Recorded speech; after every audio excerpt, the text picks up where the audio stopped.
ආයිබෝවන් ඔයාලා හැමදෙනාටම රීබිල්ඩින් ශ්‍රී ලංකා යටතේ ඔයගොල්ලන්ට ලැබෙන රුපියල් 75000ක මුදල ගැන තමයි අද මේ වීඩියෝ එකෙන් දැනුවත් කරන්නේ. ඉතින් වීඩියෝ එක බලන හැමදෙනාම අනිවාර්යෙන්ම මාව subscribe කරන්න. ඒ වගේම ඊට එහා පැත්තෙන් තියෙන bell සලකුණත් ඔබන්න. එතකොට ඔයාලට මේ වගේ නවතම තොරතුරු, සත්‍ය තොරතුරු එවලේම දැනගන්න පුළුවන්. ඉතින් ඔයාලා දන්නවා පසුගිය දවස්වල තිබ්බ ගං වතුර තත්ත්වයේ හේතුවෙන් රටේ ගොඩක් දෙනෙක්ට හානි වුණා. ඉතින් මේ හානි වෙච්ච කට්ටියට රීබිල්ඩින් ශ්‍රී ලංකා යටතේ ජන ජීවිතය නැවත ගොඩනැගීමට විවිධ දීමනා ලබා දෙනවා කියලා ඔයාලා දන්නවා. ඉතින් ඒ විදිහට ලබා දෙන දීමනා දෙකක් තමයි ගෘහෝපකරණ මිලදී ගැනීමේ රුපියල් 50000 දීමනාව, ඒ වගේම නිවාස පිරිසිදු කර ගැනීමේ රුපියල් 25000 දීමනාව.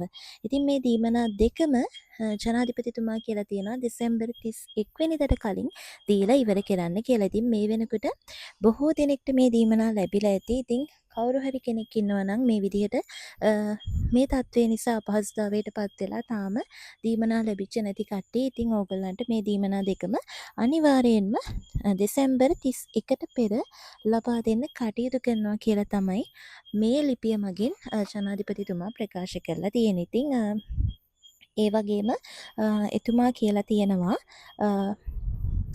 කෘෂිකර්ම වාරිමාර්ග ජල සම්පාදන දීවර ප්‍රවාහන නිවාස සහ ඉදිකිරීම් ආදී විෂයන්ට අයත් අමාත්‍යාංශවල ලේකම්වරුන්, ඒ වගේම අදාළ ආයතනවල ප්‍රධානීන්, ඒ වගේම දිස්ත්‍රික් ලේකම්වරුන් එක්ක සාකච්ඡා කරලා තියෙනවා මේ විදිහට අවශ්‍ය මුදල් ඉක්මනින්ම ජනතාවට ලබා දෙන්න. ඒ වගේම නිවාස වගාහානි වන්දි ගෙවීම, ඒ වගේම සුරක්ෂිත මධ්‍යස්ථානවල කටයුතු, ජනතාව නැවත පදිංචි කිරීම, ජීවනෝපාය මාර්ගය යලි ගොඩනැගීම, යටිතල පහසුකම් සංවර්ධනය, මේ හැම දෙයක් ගැනම සවිස්තරාත්මකව විමසා බැලීමක් ජනාධිපතිතුමා කරලා තියෙනවා. ඒ වගේම තව විශේෂ දෙයක් තමයි පාසල් දරුවන්ට ලබා දෙන රුපියල් 5000 පාසල් දරුවන්ට ලබා දෙන රුපියල් 15000 දීමනාවත් කඩිනමින් ලබා දෙන්න කියලා ජනාධිපතිතුමා ප්‍රකාශ කරලා තියෙනවා. ඉතින් මේ විදිහට ඩොකියුමන්ට් ඕගලන්ගේ හානි වුණා නම් ඒව නැවත හදාගන්න වැඩපිළිවෙල ගැනත් එතුමා ප්‍රකාශ කරලා තියෙනවා.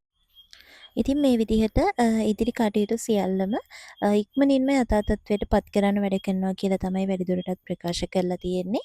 ඉතින් සරලවම ඔයගලන්ට ලැබෙන්න තියෙන මේ රීබිල්ඩින් ශ්‍රී ලංකා දීමනාවන් 31ට කලින් ලබා දෙනවා කියන එක ගැන තමයි ඔයාලව දැනුවත් කරන්න අවශ්‍ය වුණේ. ඉතින් වැඩිදුර විස්තර ඔයගලන්ට මේ පෝස්ට් එක කියවලා දැනගන්නත් පුළුවන්. ඉතින් මම හිතනවා මේ තොරතුරු වැදගත් වෙයි කියලා. ඉතින් අපේ මේ අවාසනාවන්ත සිදුවීමෙන් හානියටපත් කට්ටියට ඉතින් එහෙමනම් අනිවාර්යෙන් වීඩියෝ එකට ලයික් එකක් දාන්න. ඒ වගේම ඉස්සරහටත් ඔයගලන්ට අසසුම දීමනා, ඒ වගේම වැඩිහිටි ආධාර, ඒ වගේම පාසල් දරුවන්ගේ දීමනා සහ මේ විදිහට රජයෙන් දෙන හැම දීමනාවක් ගැනම තොරතුරු දැනගන්න පුළුවන්. අනිවාර්යෙන්ම පහළ තියෙන subscribe button එක click කරලා දැන්ම මාව subscribe කරලා bell සලකුණත් ඔබලා තියාගන්න. එහෙනම් ඉතින් ආයෙ පාරක් අලුත් වීඩියෝ එකකින් සම්බන්ධ වෙනකන් ඔයාලා හැම දිනාටම සුබ දවසක් වේවා.